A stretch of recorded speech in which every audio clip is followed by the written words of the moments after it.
शिव पुराण महात्म्य का 5वां अध्याय। बिंदुग का पिशाच योनि से उद्धार।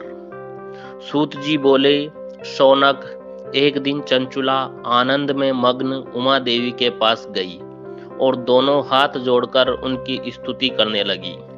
चंचुला बोली, हे गिरिजा नंदिनी, स्कंद माता उमा, आप सभी मनुष्यों एवं देवताओं द्वारा पूज्य तथा समस्त सुखों को देने वाली है।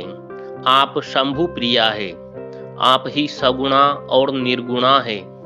हे सच्चिदानंद स्वरूपिणी, आप ही प्रकृति की पोषक है। हे माता, आप ही संसार की सृष्टि, पालन और संहार करने वाली है। आप ही ब्रह्मा, विष्णु और महेश को उत्तम प्रतिष्ठा देने वाली परम शक्ति है।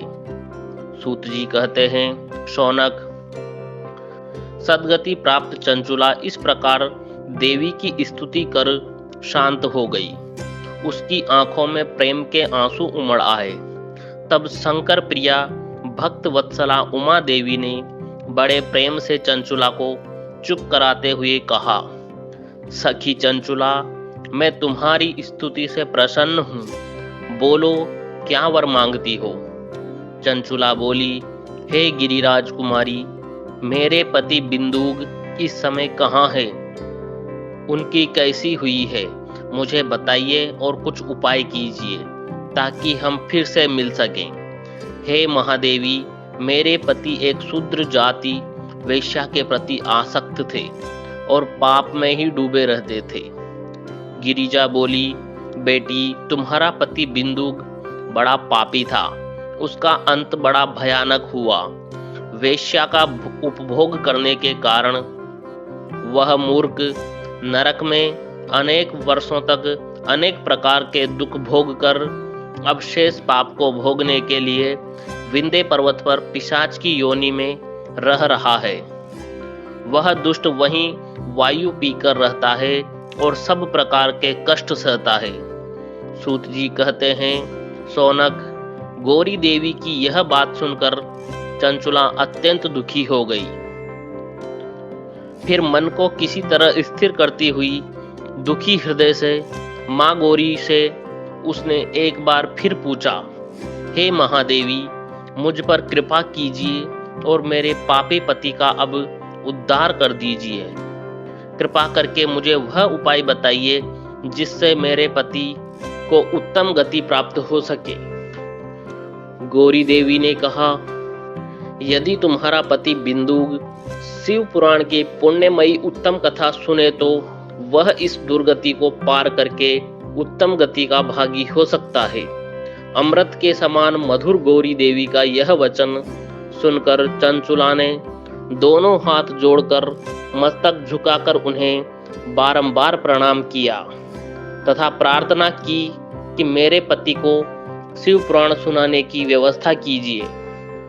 ब्राह्मण पत्नी चंचुला के बार बार प्रार्थना करने पर शिव प्रिया गौरी देवी ने भगवान शिव की महिमा का गान करने वाले गंधर्व राज तुम्बुरो को बुलाकर कहा, तुम्बुरो, तुम्हारी भगवान शिव में प्रीति है।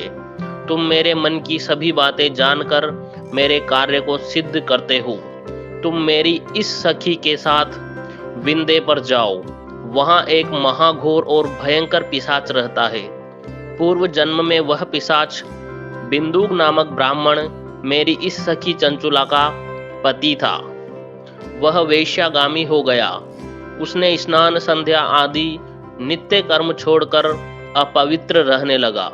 क्रोध के कारण उसकी बुद्धि भ्रष्ट हो गई।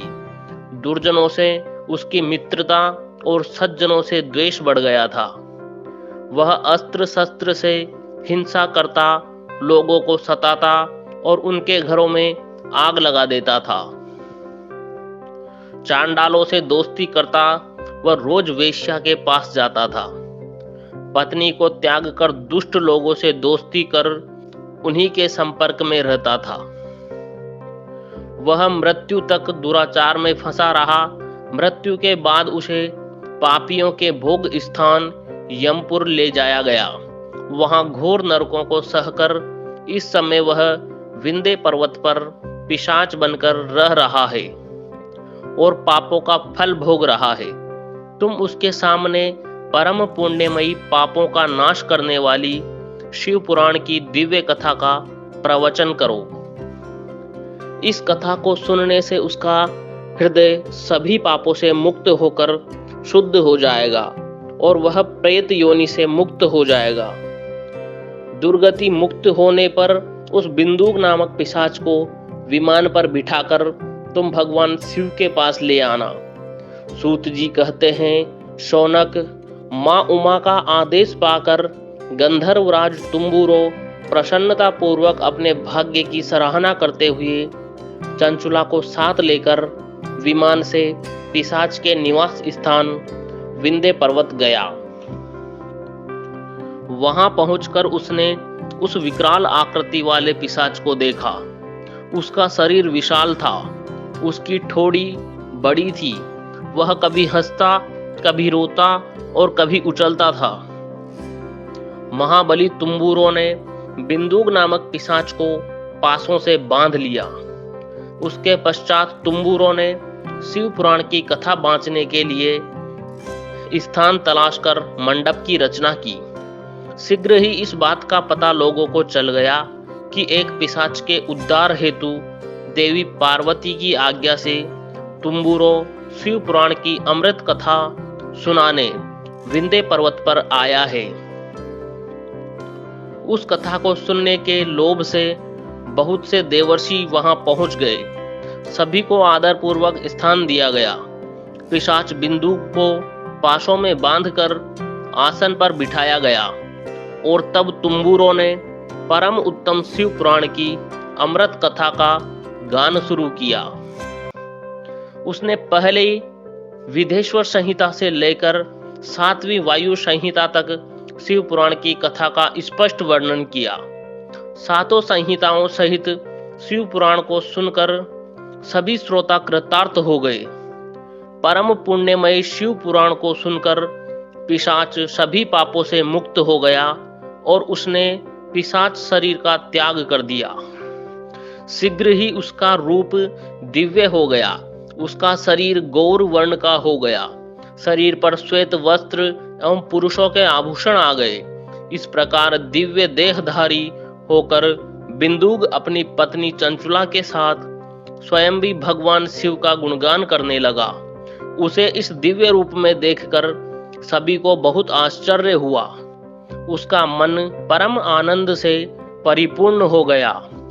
सभी भगवान महेश्वर के अद्भुत चरित्र को सुनकर कृतार्थ हो उनका यशोगान करते हुए अपने अपने धाम को चले गए। बिंदुक अपनी पत्नी चंचुला के साथ विमान में बैठकर शिवपुरी की ओर चल दिया। महेश्वर के गुणों का गान करता हुआ बिंदुक अपनी पत्नी चंचुला व तुम्बुरो के साथ शीघ्र ही शिवधाम पहुंच गया। भगवान शिव व देवी पार्वती ने उसे अपना पार्षद बना लिया। दोनों पति पत्नी सुखपूर्वक भगवान महेश्वर एवं देवी गौरी के श्री चरणों में अविचल निवास पाकर धन्य हो गए। 5वां अध्याय यहीं समाप्त होता है।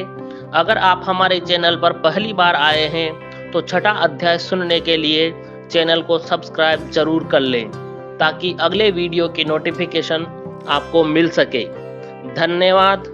ओम नमः शिवाय।